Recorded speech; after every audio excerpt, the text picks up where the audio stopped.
que está el escritor y periodista Luis Carlos Sainz, estudioso también del derecho penal, para abordar la liberación de don Rodo, hermano del Mencho, que sigue indignando. El presidente ha protestado también esta semana, pero sobre todo, que para mí no es algo nuevo.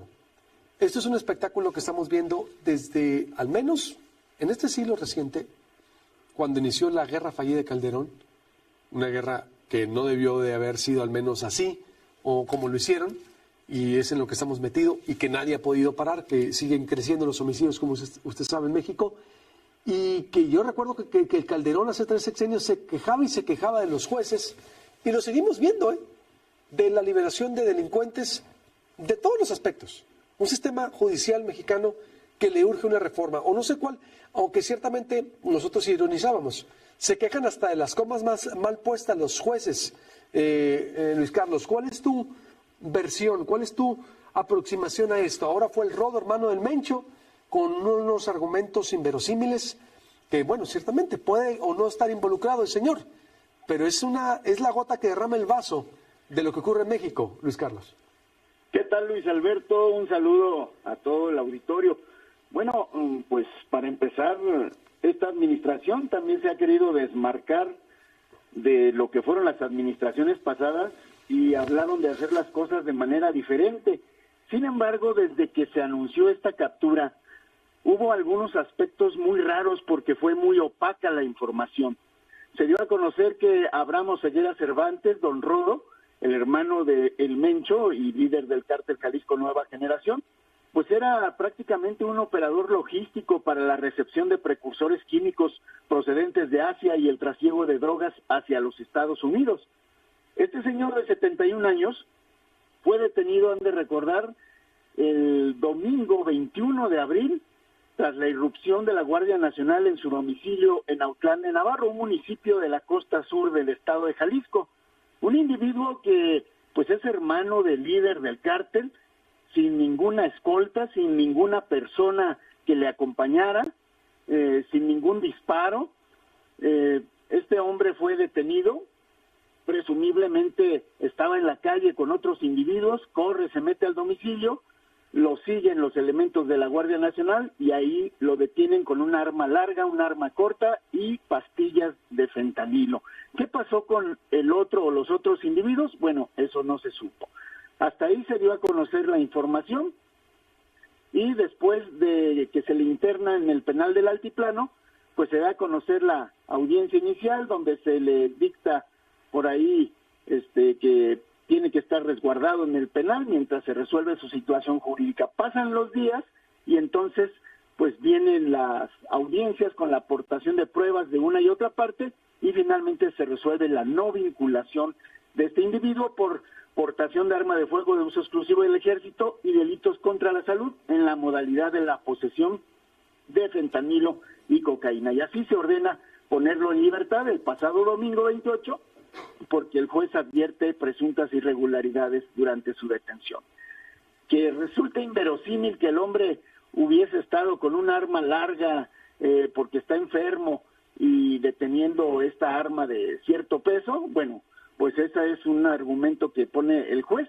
Otro más es que este hombre, por la hora que fue detenido a las 3:38 de la madrugada o 3:48, pues no podía estar desvelándose si está enfermo. Pero no fue solo eso, sino que, pues, concatenadas todas las pruebas, se llega a la cuestión de que es inverosímil la forma en que se narra en los partes de novedades, en este caso en el IPH, por parte de la Guardia Nacional la captura, mi estimado Luis Alberto.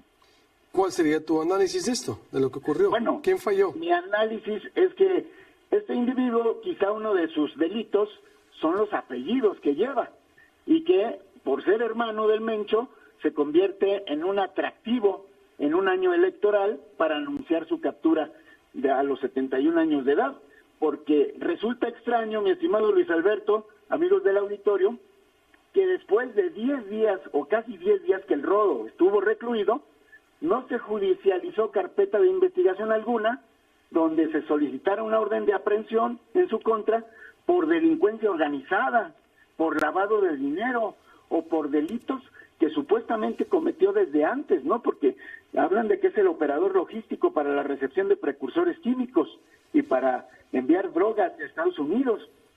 Entonces, ¿dónde están esas carpetas de investigación?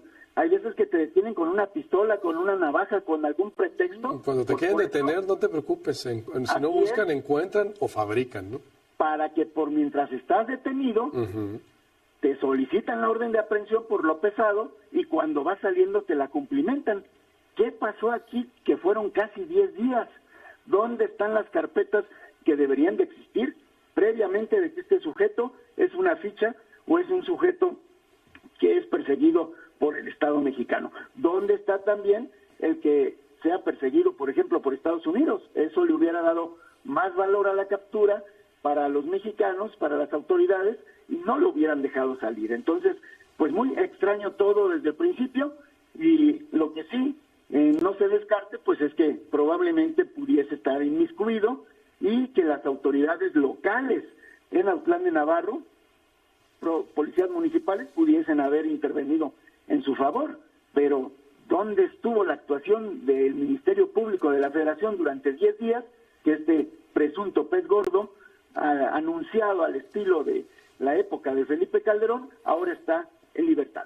Sí, y además también este gobierno federal no se ha caracterizado por perseguir mucho a los delincuentes, ¿no? O decir, o que tenga una estrategia contra el crimen de persecución. Hay que decirlo con todas sus letras. Por eso estamos viendo las cifras que todavía de que el juez ordena su libertad, la autoridad lo retiene casi 2 días completos y no le pudieron retener porque no tuvieron los argumentos, esa carpeta de investigación que decimos, de que él siquiera pertenecía a la organización.